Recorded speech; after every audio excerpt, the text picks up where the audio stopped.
So what you're talking about is going to be a mixture, a confluence of trying to bring in the feminist movement to disparage the black man and make him look stupid and silly. And you mentioned a point there about the black man. What did you say about the black man beating a woman or doing that? Yeah, Being a bounty hunter. That's what you said.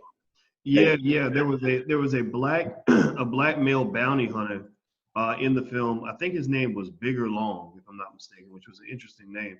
And yeah, I think it was Bigger Long, if I'm not mistaken. You guys write it in the chat if I got the name wrong.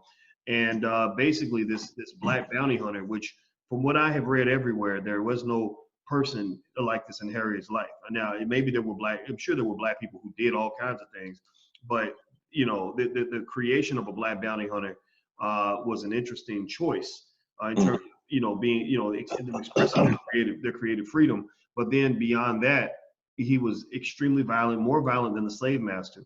And he tried to kill Harriet. And the only reason he did not kill Harriet is because the slave master shot him in the head to keep Harriet alive. Not because he loved Harriet, but because he needed her alive. He needed her as property. He didn't want her to be killed because she was a prize slave. But a lot of people saw this as the white man saving the black man, saving the black woman from the violent black man. And check this out, Dr. Anderson. Here's the crazy part. At the end, when Harriet Tubman, a fierce woman who was not afraid to shoot anybody, had the chance to shoot her slave master, gun in his face, he is on his knees.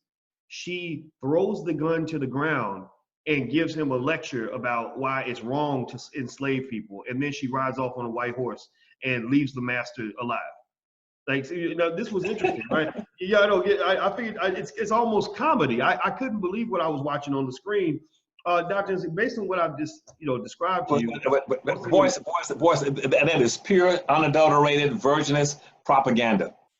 To maintain the status quo in race relations in America by subordinating the black man and making him very vulnerable, look like it did in The Birth of the Nation. Remember The Birth of the Nation movie that came out in 1913, 1914? That regenerated the Ku Klux Klan in this country. Yep. That's what that was about. Is that where you got a black man who's portrayed as a beast, an animal, with wild looking, bad hair, big and burly, is running around like a wolf man in old horror movies, looking for white women, and even though you got a white man imitating that black man in The Birth of a Nation. So what they're gonna do? They're trying to recreate those whole negative images about a black man, but this time instead of chasing and robbing and raping, killing a white woman, they're gonna stick a black woman up there. So he's beating and molesting her and abusing her. That's back to that stuff like what you call a color purple. All that stuff is designed to portray the black man in a negative manner. And in that movie, without even having seen the movie, I can guarantee you, they're gonna inject some gayness in there. They're gonna bring in gayness. They're gonna bring in some transsexualism. They're gonna bring in a black man and being a brute and a beast, and try to diminish the values of the most historical black woman we had, and that's also to try to counter this movement to put Harriet Tubman on the $20 bill, and that's why they postponed that to show that what kind of person she was.